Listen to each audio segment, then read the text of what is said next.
better and smarter than we were before we met you.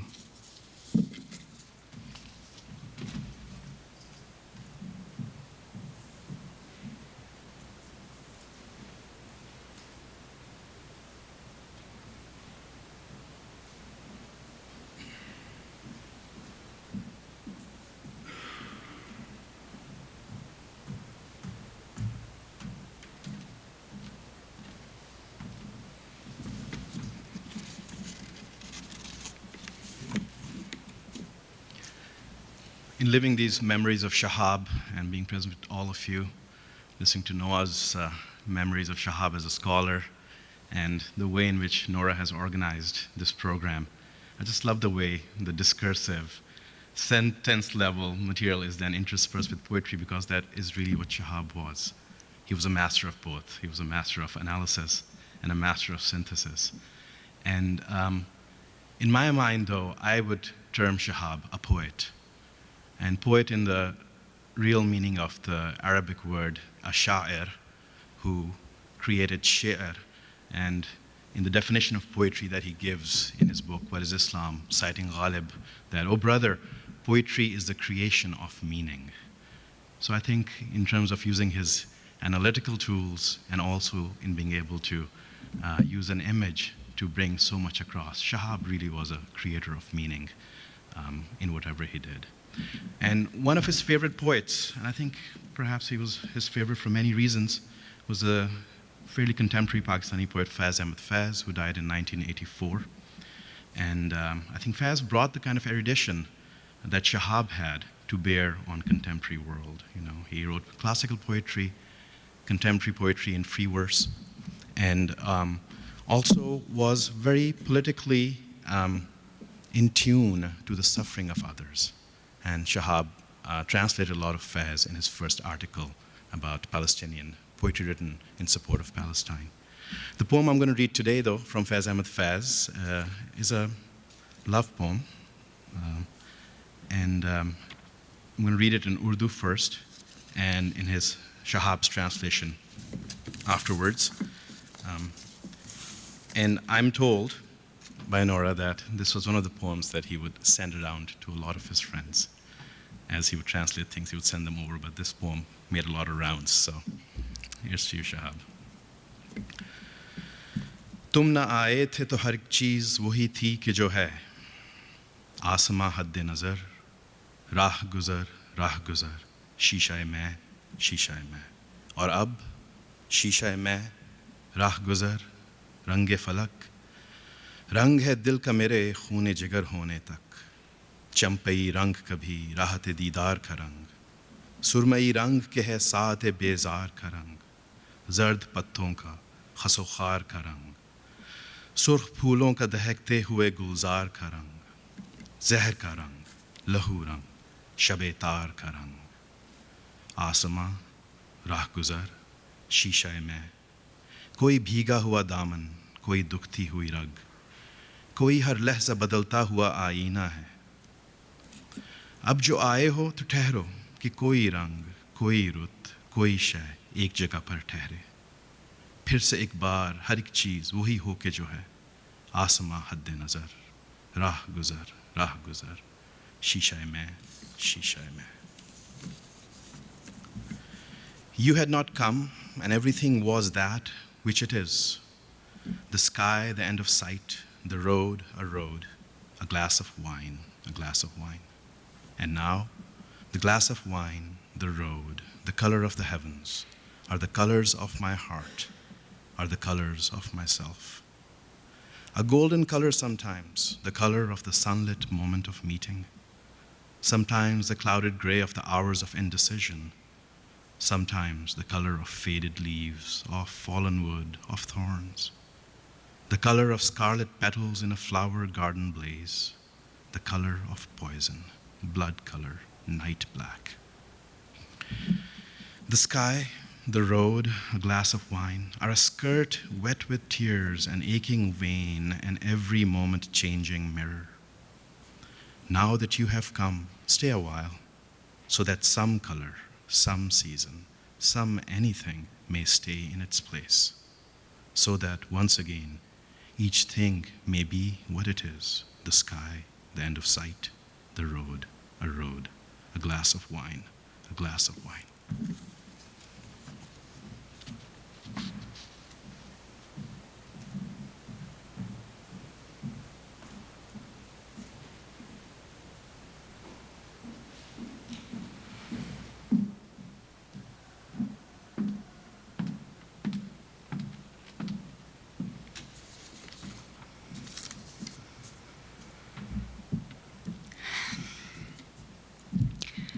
I want what I say today to be perfect, but Shahab is not here to look over my speech for me, so I can't be sure how good it is. I suppose what I mean then is that I really don't want to say anything. But Shahab would want, and did want, me to say something, and so I will.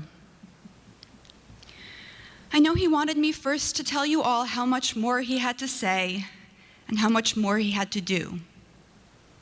He wanted me to explain to you that no one knew just how much he knew, and he wanted me to tell you just how much more he was going to read and to learn and to see in the future.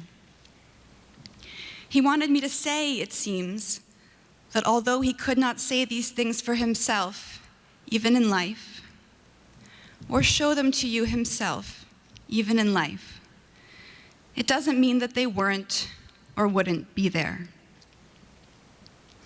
I've been told by many of you that you indeed know how much Shahab knew, but my point here is simply to say what he wanted me to say. He worried about what wasn't known and what was left to know. Indeed, there is much to be said about a Shahab who wanted to know everything and who wanted us to know he knew everything. As most of you know, Shahab would always say his research method was to read everything. It was very clear that to obtain knowledge, be it intellectual, existential, or even mundane, Shahab would try to aggregate every single piece of available information to accumulate, analyze, and finally come to what can ultimately only be described as capital T truth. It is revealing that one of his most lasting research questions remains: how does truth happen? In the case of Shahab, he thought truth was going to happen by learning and doing everything. Others in this room have much better and more erudite stories of Shahab's truth-finding process in action. But a recent example I have used is how, upon our discovering that I liked dirty martinis last spring, he decided he should be able to make them for me at home. And he went and purchased a book titled The Ultimate Bar Book, the comprehensive guide to over 1,000 cocktails. He bought this book in order to make me a single dirty martini. Notably, he also bought a cocktail shaker, which, unless you are James Bond, is not even technically the correct technology for making a proper martini. This also speaks to Shahab's approach to personal edification, but that is a whole different set of stories.